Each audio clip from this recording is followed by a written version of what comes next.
I transmigrated into a novel. The good news is, I became the rich heir of a powerful family. The bad news, I'm actually the real young master who was switched at birth, hated by everyone. Worse still, the story is about to end. According to the original plot, the fake young master is about to inherit the family business. And my girlfriend, Willow, the moment she hears the Wang family abandoned me, immediately dumps me and runs off with the fake heir. The subtext of what she says is clear. She wants to be Mrs. Wang. As for who Mr. Wang is, that doesn't matter. Meanwhile, I'm kicked out of the house, homeless and wandering, fighting stray dogs for scraps in the trash. Such a tragic storyline leaves me with zero will to live. I look up at the bright blue sky, my expression peaceful and calm, ready to give up and follow the path of the original protagonist. As I seriously debated whether dying in a car crash or jumping off a building would be more dignified, a group of passing robbers dragged me into their van. One of them pulled out a knife and pressed it to my throat, grinning wickedly as he said, "Don't move. This is a robbery. Call your family and get them to send 5 million for your ransom. If you dare scream for help, I'll send you straight to hell." Looks like the heavens do have a plan after all. I smiled in relief and nodded, then opened my mouth and shouted at the top of my lungs, "Help!" Chapter 01. The scream was sharp enough to tear through eardrums, leaving the two robbers stunned on the spot. One of them quickly slapped a hand over my mouth to muffle me, growling viciously, "Wanna die now or what?" I shook my head hard, eyes gleaming with anticipation as I struggled to mumble, "Really? I don't believe you. Go ahead. Prove it." To my disappointment, the robber had no intention of doing so. Instead, he pulled my phone out of my pocket, unlocked it by scanning my ready-to-die face, then slid his thumb to call the most recent contact, Alicia. After an agonizing wait, just before the call was about to disconnect, it finally connected. Before the robber could say a word, Alicia's shrill voice exploded in the cramped van like a banshee on steroids. "George, can you stop clinging to me like a damn piece of tape? How many times do I have to tell you, I will never acknowledge you as my brother in this life?" That last line was shouted with such righteousness it echoed. The robber blinked, clearly caught off guard by her aggressive energy, but staying professional, he snarled into the phone, "We've got your brother. If you don't cough up 5 million, we'll kill him." Alicia scoffed, her voice rising another octave. "George, is this your brilliant new scam? Faking your own kidnapping to get money, huh? I'm telling you, cut the crap. It's so fake. Besides setting up shady traps for Makoto, what else can you do? You want to kill him? Go ahead. We're not paying a single cent." From the other end, the fake young master, Makoto, spoke gently. "Sis, maybe he's just doing this to get attention. Let's just check on him. If he gets desperate and does something reckless, it might get serious." Alicia lowered her voice and said, "Makoto, you're just too kind. Someone like him, a cowardly leech who only thinks about how to suck more money out of the Wang family. You really think someone like that got kidnapped? This is just a bad script he wrote and starred in himself." Then the call cut off abruptly. Silence fell in the van. After a long pause, one of the robbers turned to the other and asked, "Didn't they say George was the real heir of the Wang family? Why does it seem like the family prefers that imposter instead?" They both turned to look at me, scanning me from head to toe. I stared back solemnly, then reminded them to show some basic respect for their own profession. I said, "What are you staring at? Hurry up and kill me. There's only 30 minutes until sunset. If you wait too long, are you planning to spend $20 feeding me dinner too?" Chapter 02. As long as they kill me, I can finally be free of this hated by everyone identity. I do feel a little sorry for the original protagonist who's now missing, but honestly, I have no desire to keep struggling in this world. Before I transmigrated, I was just a 9 to 5 corporate drone. No parents, no family, no friends, no brothers. All I had was a life of lonely, repetitive commutes between work and home, and a growing sense of exhaustion and confusion about the future. Until one day, while crossing the street, a car ran a red light and slammed into me. At that moment, I felt an uncanny calmness inside, as if a faint beam of light pierced the darkness and led me out of my suffocating life, giving my heart, long drowned in seawater, a moment of relief. Who would have thought, when I opened my eyes again, I'd landed in an even harder mode of hell. At the same time, a book appeared in my mind, standing quietly like a monument. It told me I had become a universally hated character in a novel, a real heir switched at birth by a nanny. After enduring 18 miserable years in an orphanage, he finally found his biological parents. But sadly, just like in real-life cases, his parents had already formed deep emotional bonds with the adoptive son. They barely knew their real child. The initial joy of reunion faded quickly in the face of complicated feelings. Their guilt toward their biological son came from the pain he had endured, but to send away the adopted son to make up for it meant they'd have to be the ones making that decision. So, like most wealthy families, they didn't send the adopted child away. They just decided to treat both boys as their own. But the real young master who had vanished for 18 years could never match up to the fake one who had grown up with elite education and etiquette. A swan living among crows long enough will have its feathers tainted black, filth that can never be washed clean. Meanwhile, the crow living among swans, cultivated by their love and training day after day, eventually opens pure white wings and blends into the flock. Labeled crude and unpresentable, the real young master, deemed worthless, was kicked out and left to roam the streets. Everyone turned away from him and gathered around the impeccably dressed, graceful fake young master, singing endless praises. At the end of the book, there was only a single, dismissive line. George, who tried so hard to gain everyone's attention, was finally thrown out by the Wongs. Penniless, he wandered the streets and eventually died at the hands of the kidnappers who never got the ransom. After reading that, I turned my hopeful gaze toward the two robbers in front of me. After I requested to be killed, the van once again fell into a weird silence. The two buzzcut men huddled together, whispering for a long time, and then made a decision completely different from the original plot. They weren't going to kill me. They were going to rob a jewelry store first, to make some fast cash. The younger one hesitated. Big bro, I thought we agreed to just extort ransom. Now we're straight up robbing a store. I don't know how to do that. The older one smacked him on the head, furious. Isn't it all about making money? What's the difference? We'll just use this guy as a hostage, grab the gold, then run. Still worried, the younger one asked. What if we can't get away? The older one replied confidently. No worries. I checked. Detention centers in the capital have better meals than anywhere else. I swear. You'll eat oily dishes 3 times a day. Besides, I flew across the country to bring you here. It'd be a waste if you didn't try. The younger one nodded, touched. Then he turned to me and, seeing my "I've given up on life" expression, threatened. Just behave later. Got it? If you cooperate and act like a good hostage, we'll let you go afterward. I asked. Can you grant me a small wish? He replied. Say it. I had no interest in following any extra plot lines. By the end of the book, there wasn't a single word about me anymore. With a sincere heart, I said earnestly, since I'll be working so hard as your hostage, after the robbery, can you do me a favor and stab me to death? The robbers were speechless. Chapter 03. The jewelry store robbery went surprisingly smoothly. The two robbers worked in perfect sync. One smashed at the glass with a sledgehammer, while the other was tugging and struggling with me. Still gripping his knife, he yelled, "That's my knife. Let go." I replied sincerely, "Bro, you just need to swipe it across my neck. Quick and easy. It won't take much of your time." He cursed. Get lost. Robbery and murder ain't the same thing. You can't fool me into stepping on the sewing machine for longer inside. Meanwhile, a crowd had already formed outside, chatting and pointing like they were at a festival. One person said, "Wow, such a primitive robbery method." Another commented, "See that shatterproof glass? Not easy to break. Look how exhausted the guy is. Been smashing for ages and still hasn't broken a single panel." And someone else added, "Welcome to the stream, babies. Today we're live streaming a jewelry heist. Smash that follow button. Big thanks to our top supporter, Alicia, for the Heart Bunny gift. To answer your question, we're broadcasting live from the corner of South Alley Street. Besides me, there was another girl still inside the store who hadn't escaped in time, dressed head to toe in expensive designer brands. She was clearly used to a pampered life. Now, she squatted on the floor, trembling, eyes full of fear and a hint of admiration, watching me wrestle over the knife with the robber. Her eyes shimmered with unshed tears, as the sound of police sirens drew nearer. The robber who had failed to break even one piece of glass finally snapped in frustration. He pulled out a switchblade from his pocket and swept the room with a vicious glare. Then, like a madman, he lunged and grabbed the squatting girl, shouting with murderous rage, "If I'm going to prison, I'm taking someone with me."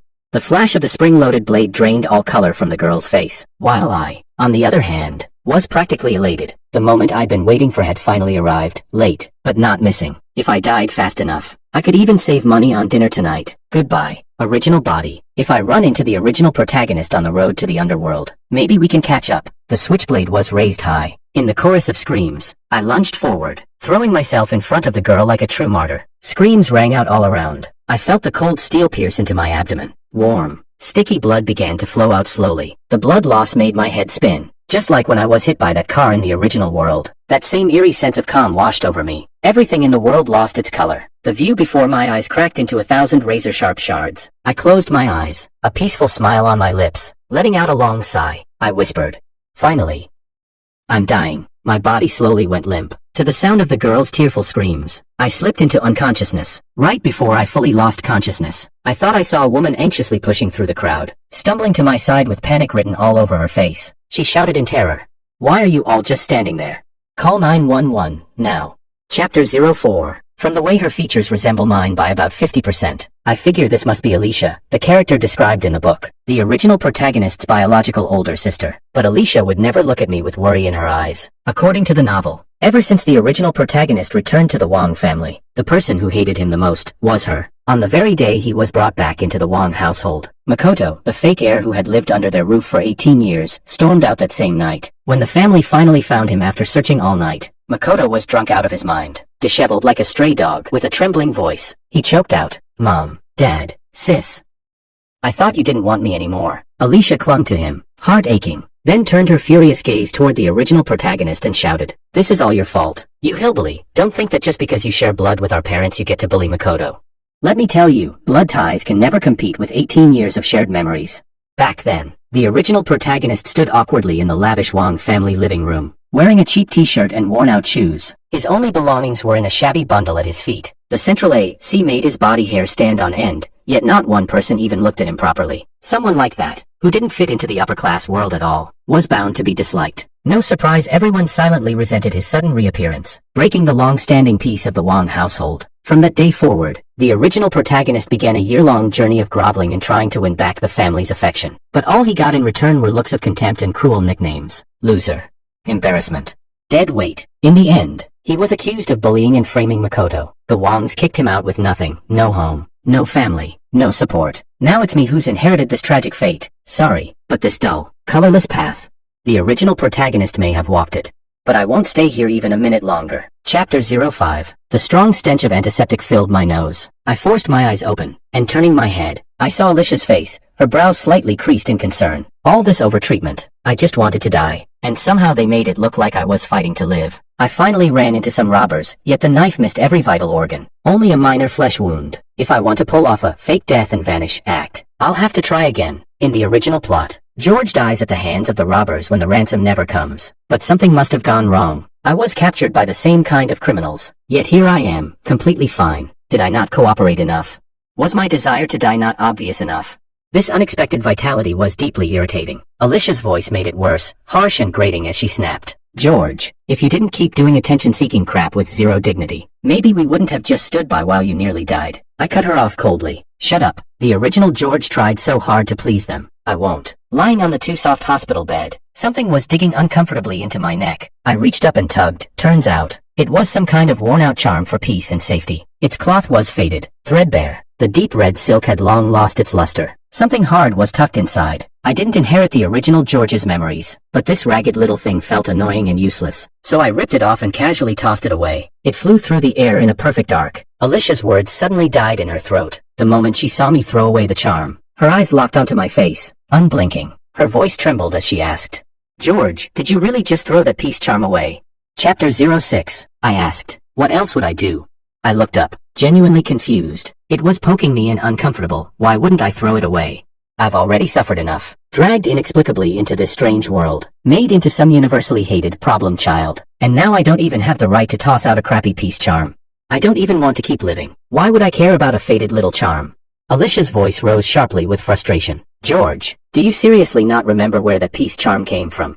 I lazily lifted my eyelids and replied calmly, "No, I don't." A thick book stands like a monolith in my mind. I've got zero patience to comb through it in detail. All I've done is skim the plot and get a rough understanding of this world and the misfortunes that befell the original George. As for that peace charm, if it was ever mentioned, it was a passing footnote. It didn't leave the slightest impression on me. Alicia looked visibly pissed, her face flushing red with emotion. She stood up and stared hard at my indifferent expression, clearly trying to find even a flicker of guilt or pretense in my face. But my uttercom told her all she needed to know. I really didn't remember. She snapped, kicking the charm aside and scoffing. "Wow, George, you've really stepped up your acting. Let me guess, those robbers. Hired actors, right?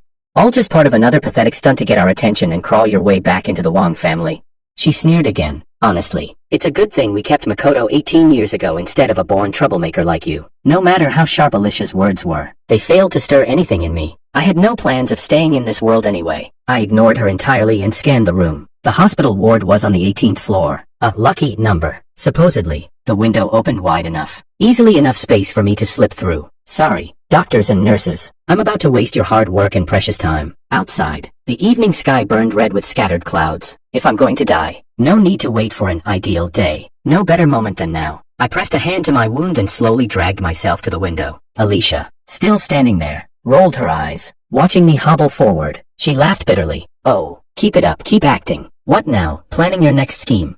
You really will stop at nothing for the Wong family's money, huh?" "George." Her sarcasm was cut short, collapsing into a gasp of sheer terror, reflected in her wide, panicked eyes. I took a deep breath, My expression softened. I closed my eyes, and in one swift motion, I climbed through the window and threw myself into the sky. Chapter 07. The light. Drifting sensation of falling suddenly stopped short. A sharp pain shot through my arm, muscles pulling tight. I opened my eyes in frustration and looked up. Alicia's face was flushed red with strain. She was gripping my arm tightly, panic and terror written all over her expression. Her eyes were reddened, her voice hoarse as she screamed for help. I, on the other hand, said flatly, "Let go." Her fingers clenched even tighter. Her voice trembled, obviously breaking, as she said, "George, I won't. It was my fault before.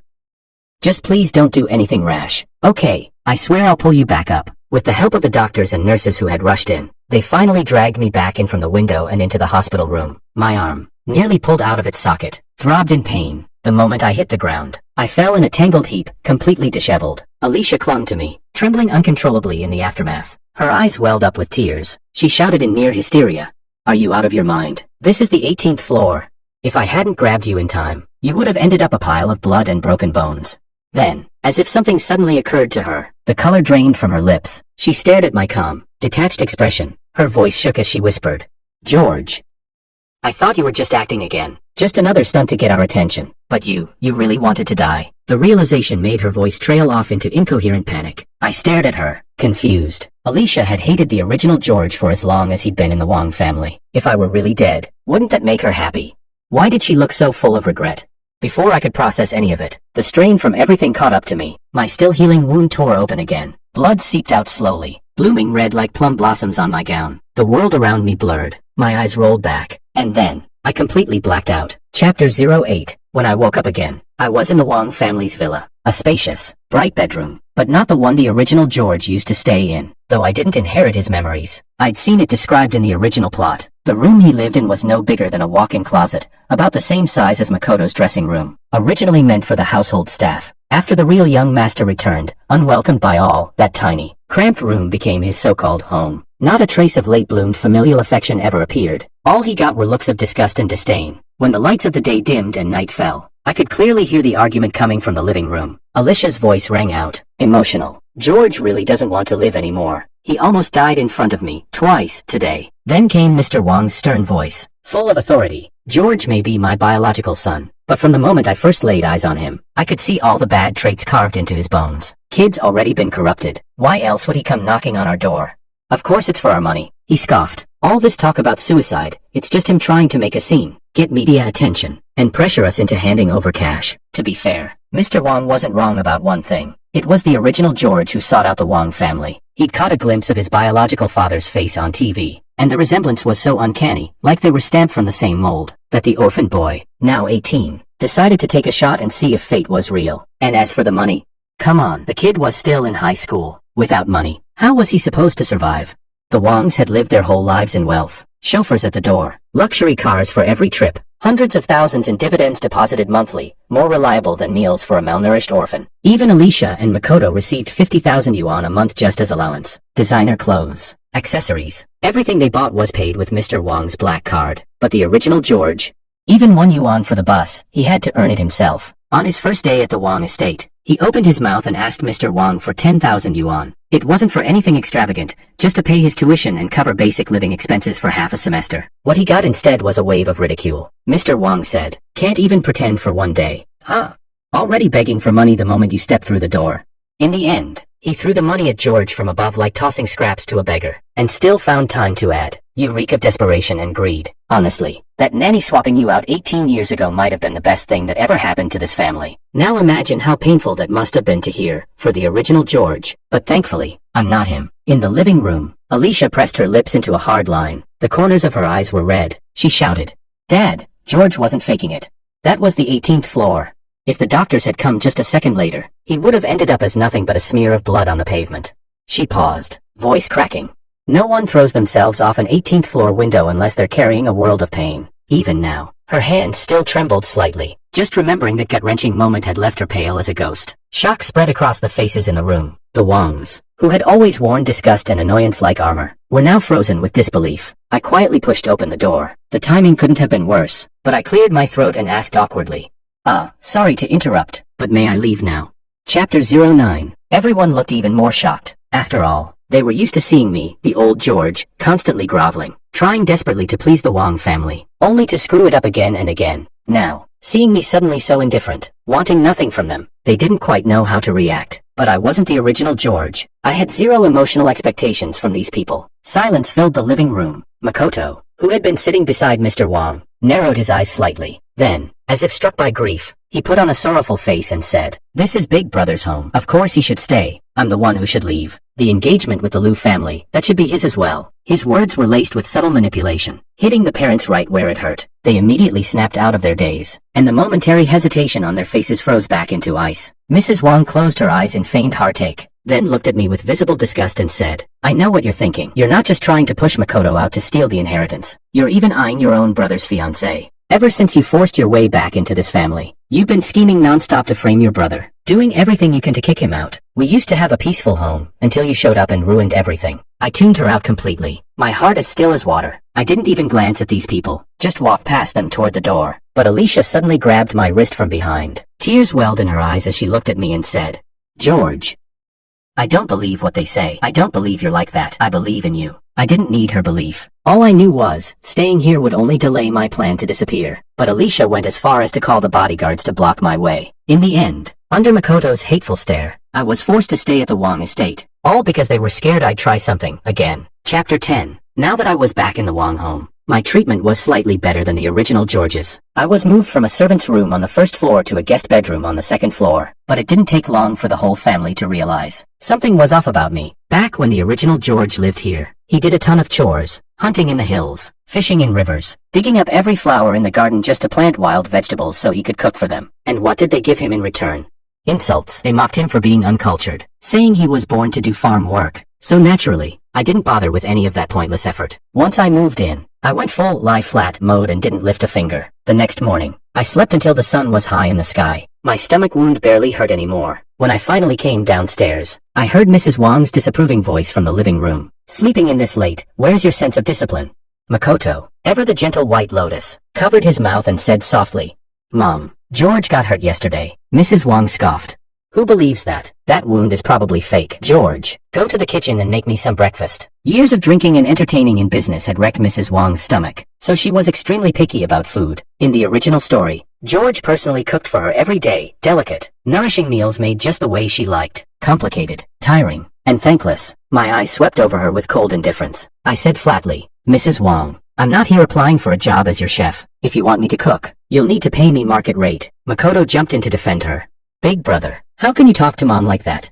I looked at the smug, self-righteous glint in his eyes and replied evenly, "She's your mom, not mine." Chapter 11. Mrs. Wang stood frozen in place. What truly shocked her wasn't that I refused to cook. It was the fact that I no longer called her Mom. Even when the original George was getting kicked out of the Wang family over Makoto, he still called her Mom with hopeful sincerity. Now, those once yearning cries of Mom had been replaced by a cold, emotionless Mrs. Wang. I went to the dining room alone and casually grabbed some cold toast and milk from the table, stuffing it into my mouth. Corporate life had trained me well. I didn't fuss over food. The goal of eating was purely survival. Makoto, seeing that I no longer clung to Mrs. Wang like before, immediately seized the moment to play his usual performance. He came over to me, eyes filled with artificial guilt, and said, "Big brother, I know you've always liked Miss Liu, but we're getting engaged in a couple of days. Let's not let something small like this ruin our brotherly bond." He stared into my eyes, practically begging for a reaction, waiting for me to flare up, accuse him of stealing what was mine, so he could pretend to take the high road and offer a fake, magnanimous concession, and make himself look even more virtuous in front of Mrs. Wang, so that she'd be even more convinced. I was beyond saving, but after hearing him out,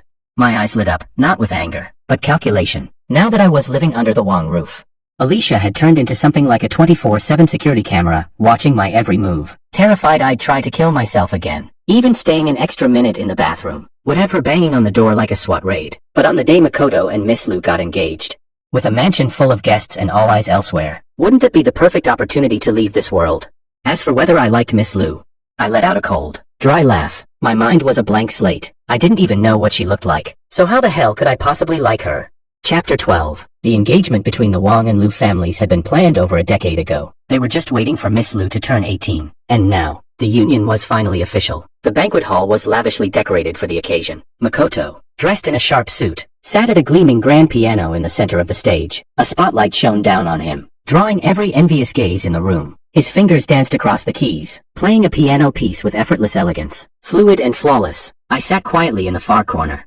And in that moment, I suddenly understood why the original George had been so unwilling to let go. Makoto had grown up pampered. His allowance was more than he could ever spend. His parents poured endless money and energy into shaping him, layer after layer of polish, until he became this dazzling figure, soaking in everyone's admiration. All of this should have belonged to the original George. The life he was meant to have was stolen and replaced with hunger, beatings, and fights in a cold orphanage, while Makoto received a 300,000 yuan motorcycle for his birthday.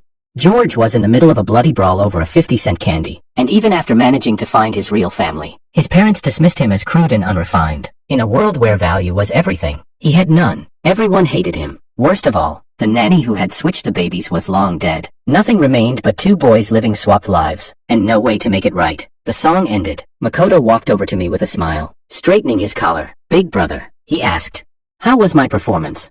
I swallowed a piece of roast meat, wiped my mouth, and said with a puzzled look, "It was fine. Sounded like you were fluffing cotton. If you've got nothing better to do, might as well chew on some lighters." Makoto could barely keep up his pretentious facade. He leaned closer, voice low and gritted between his teeth. "George, you came back too late. In this world, not even your biological parents will care about someone who brings nothing to the table. You understand that, right?" He wasn't wrong. To the Wangs, I was worth nothing. Whispers from the crowd floated into my ears, not even bothering to keep quiet around me. "That's the real Wang son, right?" "Yeah, totally rough and uncultured. I heard he grew up in an orphanage and asked for money the first day he came home. Raised outside for too long, already ruined. If I were the Wangs, I wouldn't claim someone like that either. Embarrassing." They weren't lying. The Wangs had never liked me. To a wealthy family, a child either expands the business or forges powerful alliances. If you can't do either, you're just dead weight. But the feeling was mutual. To me, the prestigious Wang family meant nothing. In this room full of people raising their champagne glasses, showering each other in fake praise, I quietly slipped out through the back door. I stood atop a tall rooftop. The wind was soft and gentle as it brushed past my face, and for the first time in a long while, I felt calm. The suffocating pressure in my chest lifted, just at the thought of leaving this strange world behind. Sure, my little jump would disrupt their perfect engagement party, but I doubted anyone would mind such a minor hiccup. If anything, they might even cheer, celebrating the departure of the universally hated black sheep. I opened my arms and took in the rich, sweet scent of roses. My lips curved into a perfect smile. I stepped forward, ready to climb the railing again and embrace the earth below. And just then, a terrified voice called out from behind me, "George, don't do anything stupid." Chapter 13. I paused mid-step. Here she was again, like a ghost that just wouldn't go away. Alicia. Her eyes were bloodshot, and she crept toward me inch by inch, the worry on her face so intense it was practically blinding. Her voice choked as she pleaded, "George, don't do anything reckless. It's dangerous up here. Please, just come down, okay?" As she said this, she kept her eyes locked on my every move, afraid to startle me, yet desperate to pull me back. Like a wounded cat begging for mercy, I frowned, watching her carefully. Even from a distance, I could see her trembling beneath her elegant dress. For a split second, I almost felt it. That tension, that connection, like real sibling affection, like she genuinely cared. But wasn't Alicia supposed to hate me more than anyone? What's with this sudden role reversal? I took another step forward. Half my body now hung over the edge of the rooftop. Alicia panicked. Her voice broke into a shout. "George, don't. It was my fault before. I admit it. Just come down, please. Whatever you want, I'll agree to it." She looked completely unhinged. Tears in her bloodshot eyes. The updo in her carefully styled hair was now unraveling, strands flying wildly in the wind. But just then, a voice cut through the moment like a knife. A woman's voice. Cold, smug, and perfectly ill-timed. "George, aren't you just disgusting? You'll do anything to ruin this engagement party, huh?" I turned toward the sound. It was Willow, dressed in a custom-made gown, standing there like a queen crashing someone else's funeral. She was the daughter of the Liu family, the very one the original George used to love. Back when I skimmed the original plot, I saw the part where, during George's early days in the Wang household, rejected by everyone, he met Willow. Rich, beautiful, gentle, she was a ray of light in his bleak, beaten-down world. And with the Wangs and Lius planning to merge through marriage, if that child swap had never happened, Willow would have been betrothed to him. For a boy raised in an orphanage, falling for a girl like her was understandable. She was his son, but the truth was painfully obvious. Willow wasn't marrying a person. She was marrying the Wang family. And Makoto, the polished, legitimate heir, was the obvious choice. What chance did George, who had nothing, ever stand? So the light that once shone on him quickly turned away, choosing someone else to illuminate. It was doomed from the start. A love story that never had a future. A brutal reality that left George bleeding alone. Willow looked at me with utter disgust. When she saw me swaying on the rooftop's edge, her voice dripped with contempt. Go ahead and jump, George. If you don't, you're not even a man. Even if you do die, I won't care. Cling to me all you want. My heart has always, and will always, belong to Makoto. Alicia's eyes snapped wide. Without warning, she slapped Willow hard across the face and shouted, Willow, who the hell gave you the right to talk about my brother like that? Willow stood there stunned, hand pressed to her cheek, completely thrown. She clearly couldn't understand why Alicia, who had always hated me, was now suddenly defending me. She turned her hateful gaze on me, then practically melted into Makoto's arms like a delicate damsel, twisting everything around and aiming all the blame at me. Sneering, she snapped, George, what are you scheming now? Did you say something to Alicia to turn her against us? Let me make this clear. Makoto isn't just my fiancé, he saved my life, and I will only ever love him. Chapter 14. The moment those words left Willow's mouth, a clear, firm female voice cut through the air. The one who saved you that day, wasn't it George? The rooftop erupted instantly. Murmurs and gasps spread like wildfire. Even the bright spotlights couldn't hide how pale Makoto's face had turned, white as snow. The voice belonged to Anna, the girl I had saved back at the jewelry store. Unlike the frightened, trembling girl I remembered from that day, Anna now stood with her back straight. No more fear in her eyes, only firm trust, and a deep, unwavering worry as she looked at me. Willow blinked in surprise, then quickly scoffed. Even from halfway across the rooftop, I could feel the thick disgust rolling off her. She sneered. Really, George, to get my attention, you're even trying to steal credit for saving my life? Makoto, holding her in his arms, clenched his jaw. Then, trying to muster righteous indignation, he looked at me and said, Big brother, I know you've always wanted to fit into the Wong family, and I know I've taken the place that was supposed to be yours for 18 years, but it's a well-known fact that I saved Willow 2 months ago. I know you like her, if you want the credit. I'll give it to you. His voice was loud, clear, and filled with practiced sincerity, the kind that sounded noble enough to fool an audience. Willow's eyes turned red with emotion. Even Alicia looked momentarily dazed, doubt flickering in her eyes. Anna, however, rolled her eyes. She calmly pulled out her phone from her small handbag, unlocked it, and tapped on a video, then turned the screen for everyone to see. On display was the wreckage of a car accident, twisted metal scattered across the road. Willow, covered in blood, unconscious in the driver's seat. A figure, my figure, was struggling to pull her out from the wreck, then dialing emergency services with trembling fingers, though the streetlights in the suburbs were dim. Anna's phone camera had excellent resolution. My side profile was captured crystal clear. Even the faint scar on my ear was visible on screen. In the original book, this scene had only been mentioned briefly. Willow crashed into a highway divider outside the city. She'd hit her head and passed out. In a daze, she thought someone saved her. When she woke up, Makoto was by her bedside, so she naturally believed he was her savior. Fell even harder for him, and the engagement was moved up by months. Now Anna spoke again, defending me with visible anger. I may not be part of the Wong family, but even I've heard that George is the real son. He spent 18 years suffering outside, and when he finally came home a year ago, instead of being welcomed, he was treated like an outcast. He's only 19. What kind of despair must he have been in, to throw himself in front of a knife that day in the jewelry store, all just to protect me? Her voice trembled with emotion. The people around us began to murmur in disbelief and sympathy. On Anna's phone, the video played on loop, again and again. It showed my thin, malnourished body dragging Willow out of the crushed car, teeth clenched in pain, desperately moving her to a safe spot to avoid a gas explosion. Anna's gaze then turned to Makoto, whose face had gone ashen. Her tone turned icy cold as she added, if I hadn't happened to be there, someone else might have successfully stolen credit for saving a life. Makoto's face was ghostly pale, his jaw clenched so tight it looked like it might crack, and in his eyes, that mask of false virtue finally cracked, revealing raw, bitter hatred underneath. Chapter 15. I cast a grateful glance at Anna. Even though I wasn't the original George, I wanted to thank her on his behalf. It was her, happening to be there, casually recording that video, who gave the original George the truth he'd been denied. If I ever run into him on the road to the afterlife, I'll make sure to tell him this good news. Willow instinctively pushed Makoto's arms off her. She stepped back, unsteady, eyes fixed on mine with disbelief. George, she whispered. So, the person who saved me that day, was really you. She began to inch closer to me, guilt and anguish all over her face. Her fingers trembled as she reached toward me, her voice shaking. George, the rooftop's too dangerous. Please, come down. I swear I'll never misunderstand you again. Alicia quickly joined in, her voice tense with panic. She's right. George, come on, get down from there. It's not safe.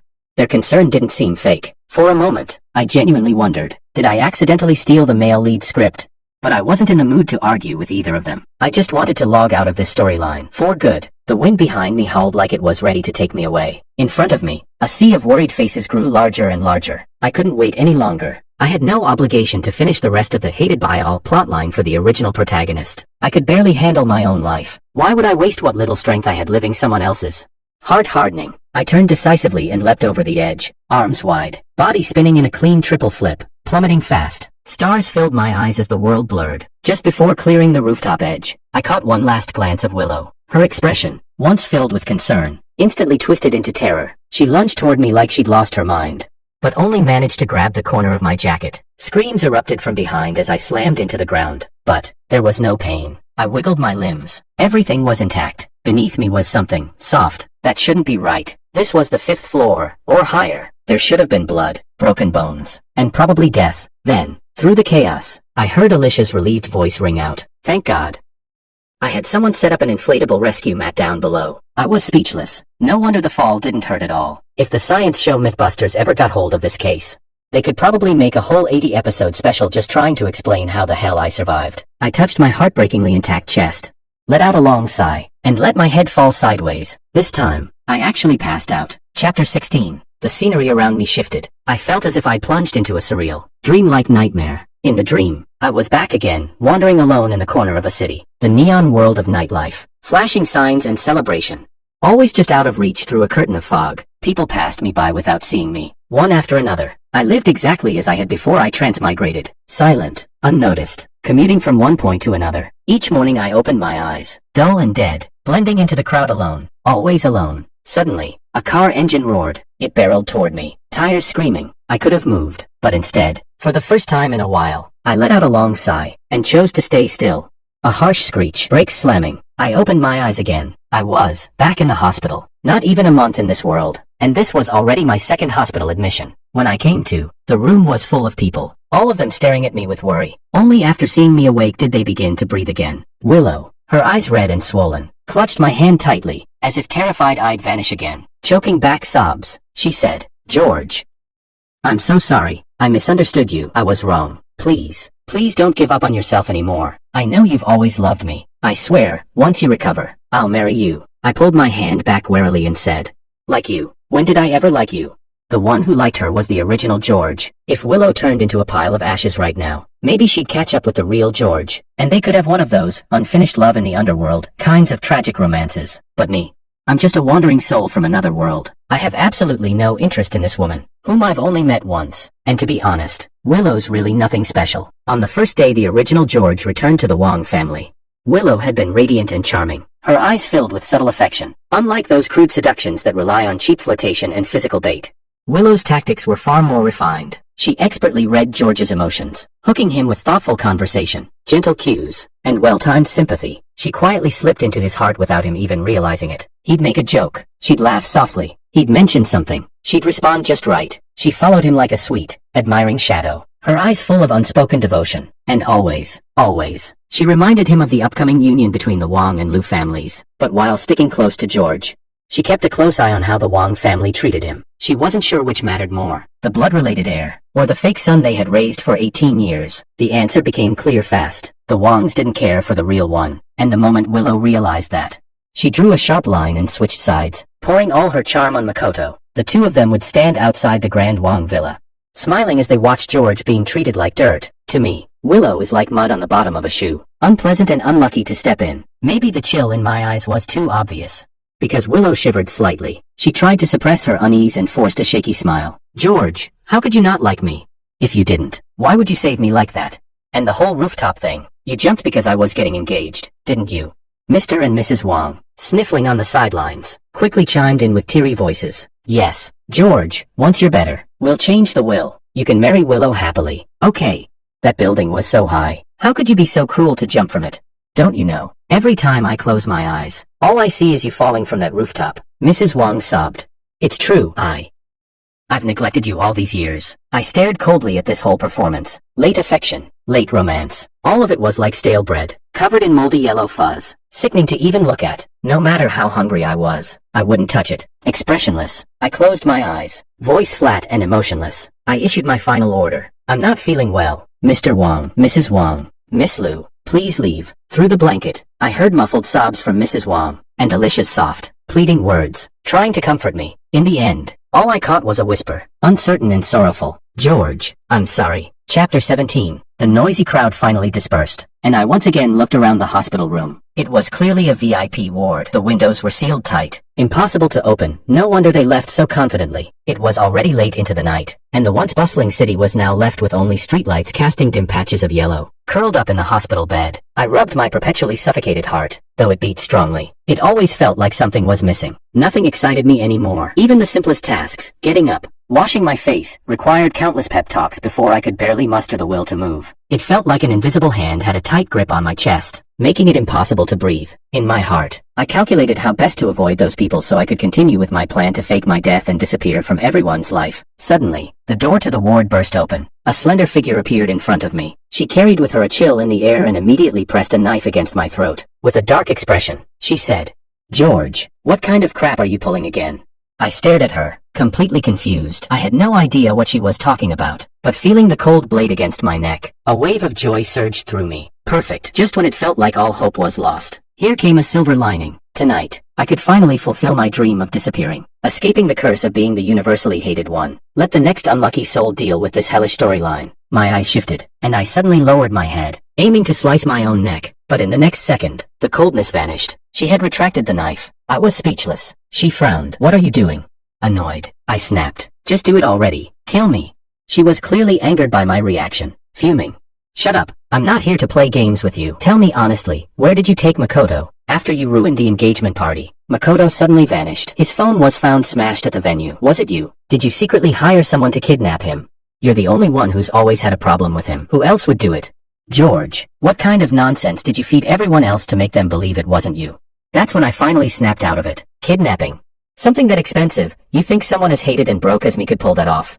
Just yesterday, I checked the original George's phone balance. A pitiful 20 yuan left. And to top it off, this morning, his streaming app auto-renewed its membership, 19 yuan gone. Now there's only 1 yuan left. I can't even afford a shady lymph node meat bun. Where would I get the money to hire kidnappers?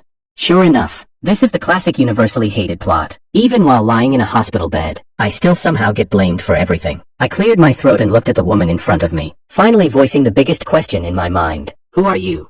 Chapter 18. The visitor's expression froze instantly. Under the glaring white light of the hospital room, I clearly saw the quake in her pupils. After a long pause, she replied stiffly, "George, what trick are you pulling now? How could you not recognize me?" Of course I didn't recognize her. There's a whole book's worth of names stored in my brain. How could I possibly match every new face with a name?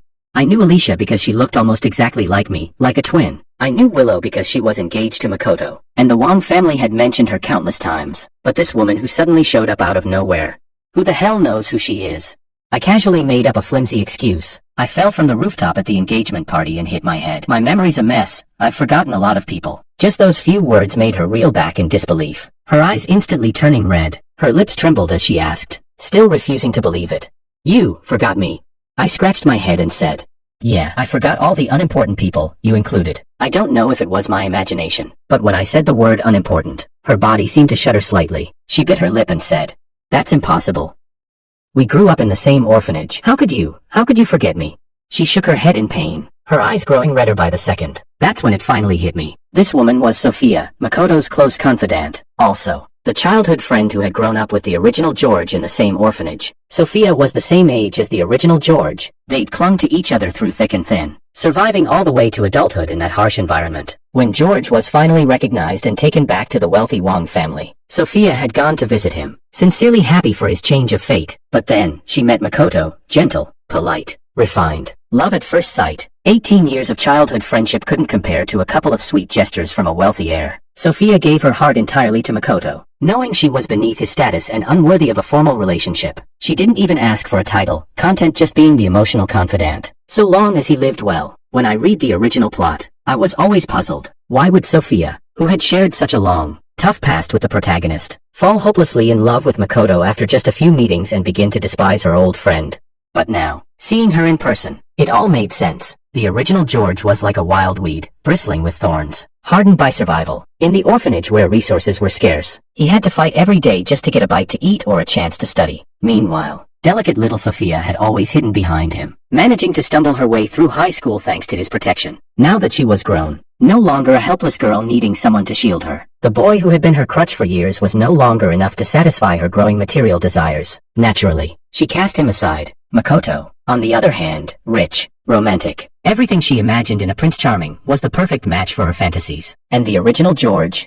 Reduced to a volatile, overly competitive pile of worthless mud in comparison. I gave her an irritated once-over and said, I already told you, I've forgotten all the people who don't matter. If I don't remember you, that just proves you were never essential to my life in the first place. Chapter 19. Sophia left the hospital in a daze. Unusually quiet, not even bringing up the kidnapping of Makoto again. Shortly after she left, I slipped out of the hospital unnoticed, breathing in the long-lost taste of fresh air. I wandered alone toward the large bridge near the hospital. Standing at its height and looking down, I saw the rushing river waters surging fiercely beneath me. I had survived in this alternate world for a month now. It was time to leave. Though it was a bit late for my fake death and vanish plan, I knew the original George probably wouldn't be waiting on the other side. Still, I smiled faintly, staring at the churning waters, just about to leap and disappear into the roaring current. But in the very next second, wham! I was struck hard from behind. Everything went dark as I collapsed to the ground, completely unconscious. Right before my consciousness faded completely, I couldn't help but mutter inwardly, damn, my life is tougher than a concrete pillar. When I groggily woke up again, the sound of crashing waves filled my ears. The salty sea breeze, thick with moisture, clung to my skin.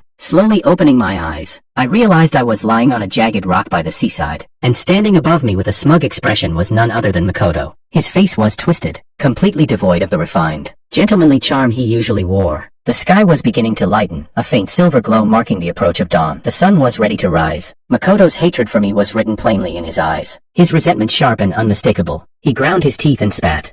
George, you disappeared for 18 years, why the hell did you come back now? Just to shake my place at the top? Now the entire Wong family is on your side. I even faked being kidnapped and planted evidence to frame you. But aside from Sophia, no one believed it. The more he spoke, the more furious he became. His identity as the male lead had crumbled rapidly ever since I arrived in this world. After a moment, Makoto calmed down. He leaned in close to my ear, grinning arrogantly. George, I'm going to show you something today. When things get dangerous, they will always choose me. I glanced at the group of vicious-looking thugs nearby, and the whole picture became clear. The Wong family's choice. Honestly, what did that have to do with me? I wasn't the original George. Ever since I arrived in this world, I never had any hopes for that family. Looking at the rising tide and the turbulent sea swelling with power, a wild, long-forgotten urge stirred in the depths of my desolate heart. Chapter 20. The Wong family arrived faster than I had expected. Makoto and I were being held on a jagged reef, with pitch-black sea water churning right behind us. One slip, and we'd be swallowed whole. Alicia, dark circles under her eyes, stood at a distance and shouted, "How much do you want? Just let them go." One of the kidnappers snapped impatiently. "Let both of them go. Then what the hell do I have to bargain with? You only get to choose one. When the money arrives, I'll release the other." Makoto put on a face of noble sacrifice and said, "Mom, Dad, don't worry about me. Save Big Brother." Sophia's worried gaze flicked back and forth between me and Makoto. Finally, she hesitated and spoke. "George, you hired these men, didn't you? The tide's coming in. It's dangerous to stand there. Please, just come back. If you come back, I'll forgive you." I rolled my eyes. The kidnapper was clearly losing patience. He barked, "Choose now, or I'll toss both into the ocean." Mr. and Mrs. Wong were in a complete panic. Alicia hesitated for a long time before she finally said, with difficulty, "Let Makoto come over first. We'll gather the money right away. Just don't hurt George." No one objected, even though every one of them wore expressions filled with reluctance and guilt. I understood exactly what they were thinking. They had invested so much in Makoto. Mr. and Mrs. Wong had poured 18 years of money, time, and energy into raising him to be their successor. Alicia had been his sister for 18 years. Sure, there were fights, but blood ties like that aren't easily severed. Willow knew I was her savior now, but she had grown up alongside Makoto for over a decade. Not all her feelings were fake. Of course she wasn't ready to let go of him completely. And Sophia, back in the orphanage, she'd always hidden behind me, taking and taking. People who grow used to receiving rarely give anything back. I, on the other hand, was the one they had abandoned from beginning to end. They had never spent a cent or a second of effort on me. The less you give, the easier it is to walk away. So when the crucial moment came, of course they didn't choose me. Makoto nodded in satisfaction. As he turned to leave, he couldn't resist tossing back a smug remark. "George, I told you, you'll never be able to beat me. To them, there will never be a place for you in their hearts." I raised an eyebrow and replied, "Is that so?" Chapter 21. The sun slowly rose, casting faint light across the sea, breaking into shards of golden brilliance on the waves. Makoto was already ashore. Alicia looked at me again, panic written all over her face, and shouted, "George, Mom and Dad are gathering the money now. We'll have the full 30 million in cash soon. Don't worry." Willow chimed in from beside her.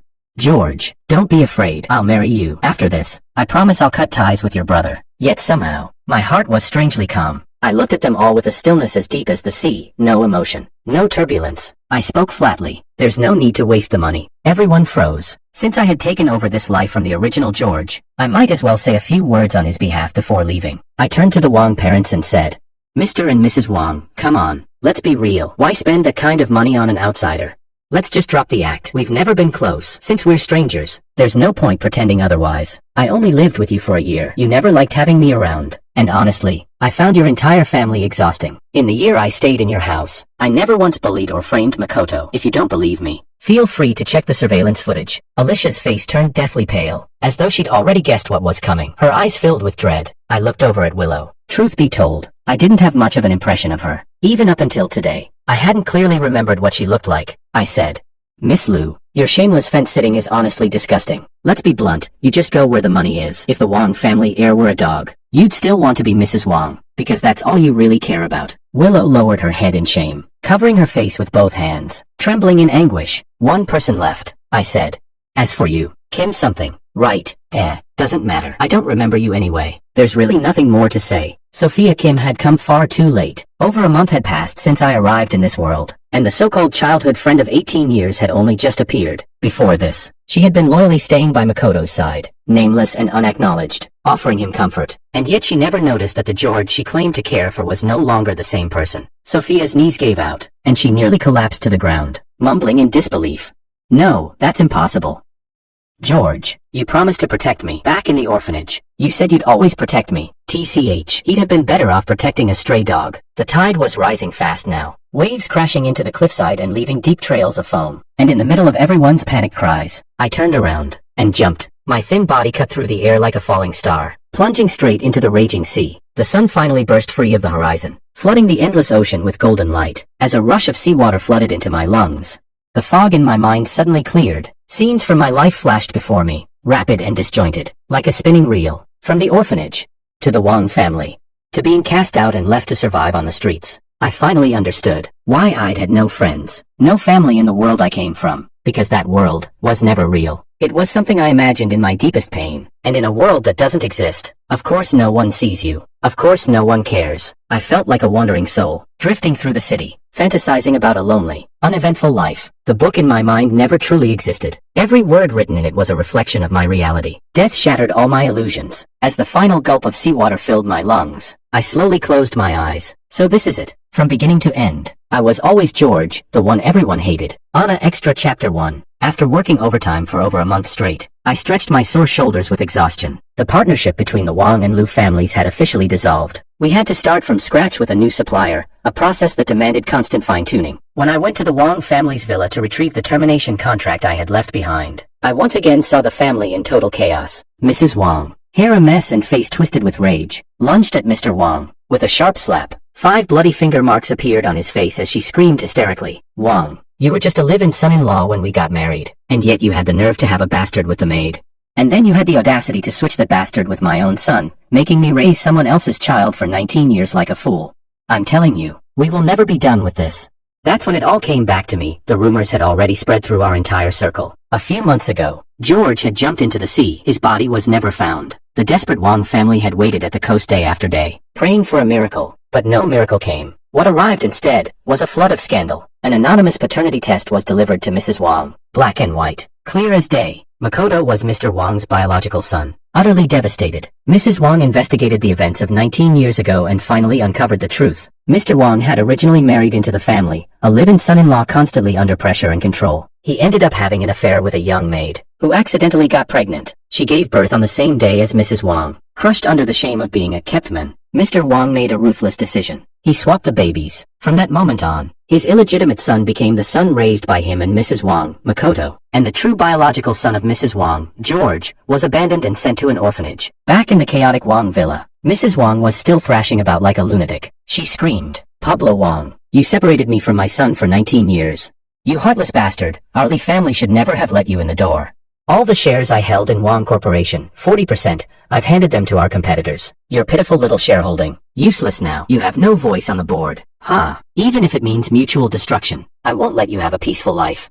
George, my poor son, what sin did I commit in my past life to raise another woman's child and abandon my own flesh and blood? With Mrs. Wong holding the company's lifeline in her 40% stake, transferring all her shares to the rival firm meant the end. Mr. Wong was ousted from the board that very day, and just like that, the mighty Wong empire collapsed overnight. As for Alicia, I looked toward her, sitting numbly beneath the eaves. Her face was streaked with tears, and deep shadows under her eyes showed she hadn't slept in days. In her hands, she clutched a faded old protective charm. I'd heard the story. She had picked it up casually, a cheap souvenir. On the day George returned to the Wong family, Alicia had handed the trinket to him, her biological little brother, as a gift. It was the only gift she ever gave him, a 20-yuan good luck charm. George wore it around his neck the entire time, treating it like a treasure. But somehow, it had ended up back in Alicia's hands, more worn out than ever. She was no longer the Wong family heiress, and that mansion. I turned around and saw the real estate broker and new buyers inspecting the villa. The Wong family was finished. Now they didn't even have time to worry about where to live. As for Makoto, last I heard, he was clinging to the Liu family now, but the Liu family had only ever survived by leeching off the Wong name. They were barely staying afloat themselves. There was no way they'd marry their daughter off to a fake heir. Anna Extra Chapter 2. The Liu family's downfall was even more absurd than the Wongs. And even so, Makoto still clung to Willow like a leech, refusing to let go. There was no place left for him in the Wong household. Even though Mr. Wong was technically his biological father, he was still a son-in-law who married into the family. For years, the Wong family's wealth and power had been firmly in Mrs. Wong's hands. Mr. Wong had always just been a figurehead. At a business banquet one evening, I happened to pass by a private room and caught a glimpse of Willow inside. She was no longer the dazzling beauty she once was. Now, she fawned and flirted awkwardly as she accompanied Mr. Liu in entertaining a sleazy small-time boss. That boss, clearly unimpressed, finally said in exasperation, "Chairman Liu, I'll give it to you straight. The Wong family's done. Su Corporation runs the game now. Everyone knows George once saved Su Group's heiress at a jewelry store. Now that the Su family has spoken, who dares give your company orders anymore?" He shook his head at Willow with a sigh. "Ah, if only your daughter had married George back then." I heard the guy was hopelessly in love with her. Willow stumbled out of the room in a daze. In the misty autumn rain outside, she got into a fierce argument with Makoto, who had come to pick her up. She screamed hysterically, "This is all your fault, you useless illegitimate bastard. If I had just married George, I wouldn't be in this pathetic situation now." But in the next second, smack, Makoto slapped her across the face. He shouted, furious, "You're already engaged to me, and you dare bring up George in front of me again. I'm telling you, you'll never get rid of me in this life." I remembered the last time I saw Makoto. He was still a refined, elegant young heir, but just a few months later, all the composure had vanished. What was left was nothing but a raving thug. Still, as crazy as he'd become, he had nothing on Sophia. Anna Extra Chapter 3. Sophia dropped out of college. When George had just reconnected with his biological family, he had beamed with excitement. "Sophia, my real parents are rich. Once I return to the Wong family, I'll borrow money from them to pay your tuition." Sadly, George only managed to cover her first year. Then, he vanished beneath the waves. Sophia, who had always been shielded by George, suddenly realized, without the men she constantly thought about, she couldn't even manage to stay in school. There was no one left to stand in front of her, no one to protect her from the storm. Beaten down by life, Sophia dropped out. She started working at nightclubs, taking whatever simple jobs she could find to cover her expenses. That mid-autumn festival, I visited the cemetery where George had a cenotaph. From afar, I saw Sophia kneeling before it. She was weeping uncontrollably, slapping her own face again and again. Sobbing, she reached out and caressed the black and white photo on the gravestone. She choked out, "George, I was wrong. Please come see me, just once, even in a dream. Now I understand, in a world without shelter, you have to fight and claw for even the tiniest bit of survival. George, don't forget me. I beg you, don't forget me. We've known each other the longest. Why were you the one who forgot me in the end? You remembered Alicia, you remembered Willow. Why did you forget me?"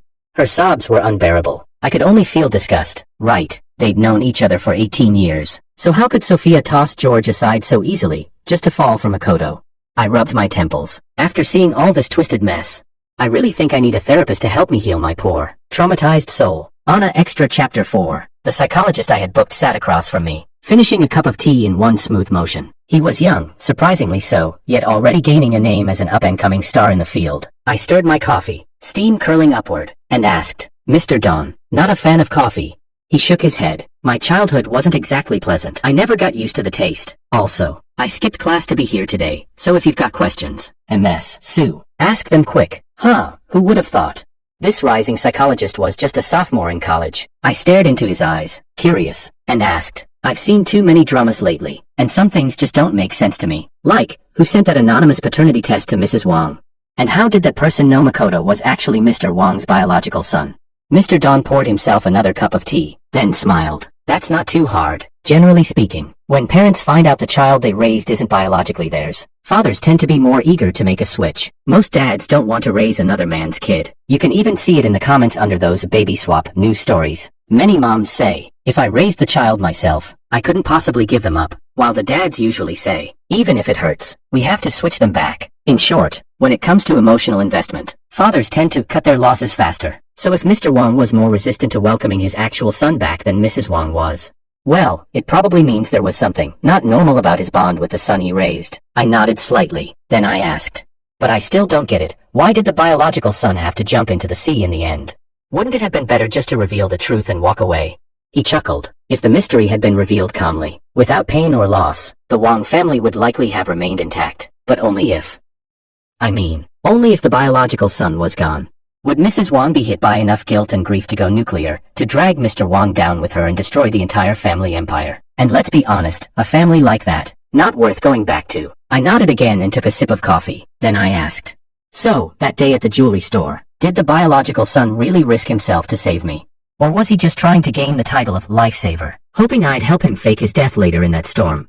He clearly froze for a second. After a moment, he lowered his head with a sheepish smile and said, half true, half not. That son, he only recognized that the woman at the jewelry store was the Su family's heiress, so he gave it his all to win a shot at a new future. Luckily for him, it worked. I pinched his arm hard. George, if that knife had missed by just a bit more, you would have died. He responded seriously. I know, but I was careful, every single time. Life is precious. Death is not the solution. Dying is just the weak man's revenge. It never triggers regret in the strong. I never believed they'd truly feel remorse after my death. I only knew one thing. If anyone was going to save me, it would be me. I stepped forward and hugged him. George's new life was going well. He was studying psychology at a university far away from the Wang family. The shadow that once loomed over him had completely lifted. That peaceful smile he wore was one born of countless days and nights, spent clawing his way out of the darkness. I said softly, your new name suits you. A serene smile spread across George's lips. He said, I am Dawn, born from breaking through the clouds.